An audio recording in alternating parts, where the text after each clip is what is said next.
Mabanga zibine studio ndibulise kumbukela ekhaya eweke kunjalo silapha phambi kwase-City Hall ekugompo apho ke kudibane abasebenzi ke benkampani yenkonzo zokhuseleko i-ManB Security Services bezile ke bekhatshwa liqela lezopolitiko umkhonto wesizwe besiza ke bezokukhalazela apha ukungabhataleki okanye ukungahlawula ukusukela ke ngenyanga kaNovemba kwinyanga ephelileyo kodwa ke andikho lapha ndedwa ndilapha nosomlomo weli qela lezopolitiko umkhonto wesizwe uMr Mzwandile Vibewem.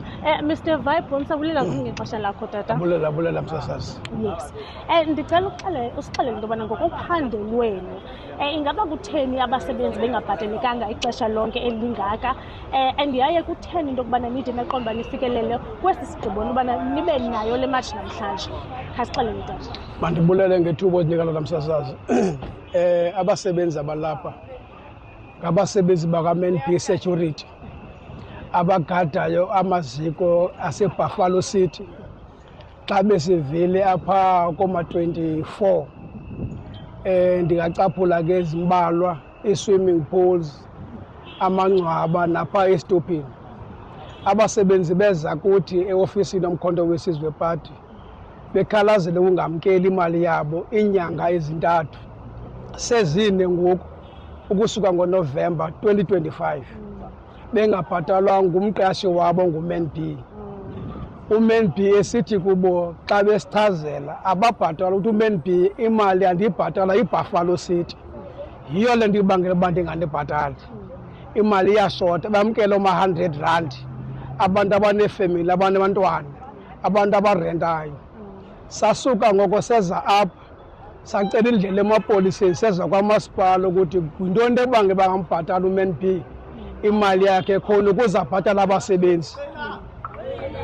Kwathi apho xa sifika kwamasipala bathi bona bambhetele uManB. Kwangemini eyi-1 safowunela uManB wafika eofisini wasixelela ukuthi andikwazi ubabhatala abasebenzi kuba andibhatalwa iBuffalo City. Sathi kusuku olulandelayo masize eBuffalo City. uManB wafika wasibonisa uManB about 60 pages ze-invoices ezingabhatalwanga. Xa sibala sikhanje entloko xa siqikelela phaya yayifikile kodwa kwizigidi ezingaphezulu kwe-10 million ngojonga imali phaa yee-sites ezingabhatalwanga iBuffalo City zanikeza igosa kamasipala. Lolo size apha njengoku. Okay. Ndicela ukubuza iimfuno zenu kweli phepha obviously niliphetheyo le memorandum zithini ezona zinto eziphambili enizifunayo? Khasixelele zintoni iimfuno zenu ezifunayo zibhekeza phambili? Ezinto zibeka phambili apha sithi umasipala makabhatale uManB oyi-service provider kuba unikwe ithenda enikwa ngumasipala, makabhatale uManB ukwenzela uManB akwazi ubhatala abasebenzi kuba ngabahlali yaba kufuneke befumene imali zabo abazisebenzele. Sibeke loo nto phambili. Makabhatale uManB. Okwesibini asinike nengxelo ecacileyo ebonakala ukuthi umasipala umbhatele uManB, umasipala uhamba ngokwethenda award ayinikezileyo. Asinike iinkcukacha zaloo nto siyazi ukuthi kwenzeke ntoni, kuthiwani kwi-tender document between uManB kunye nomasipala.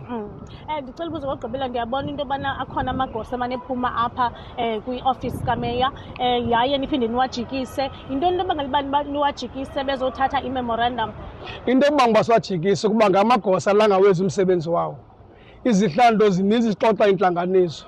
Sathi ke usodolophu njenge-political head, njengomntu simbaba njengomama wethu sisisixeko azoza kuthi kuba kaloku simvotele, uvotelwe sithi wangena phaya kufuneke ibe nguye ke ngoku ozakwazi ukufaka isabhoko kumagosa kubantu abaqeshileyo. Basithumela ngabantu apha abangamanqalathi bafike phaa xa sijonga aba bantu aba izinga lisezantsi ibonakalisa ukusidelela loo nto. Loo nto sibajika ngoba sifuna ukhansila uba umeya kako enikhansila evotelweyo ebethe izawuphatha imicimbi yabantu mayize ngaphambili. Ukugqibela nifuna uphenduleka nini? How many days zale memorandum? Sithi apha kule 7 days kufuneka ibe ibhatelwe imali etyalwayo kuManB and within 24 hours uManB xa imali ingenile abhatala abasebenzi within 24 hours kuba abantu kufuneke ondle amakhaya abo. Enkosi kakhulu futhi. Abulaye.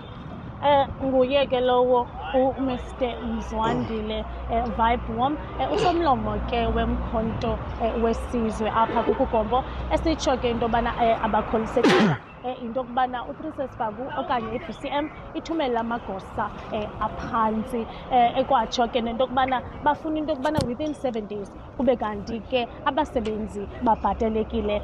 Ndibamazo zozibini ke ndibuyisele indaba kwestudio.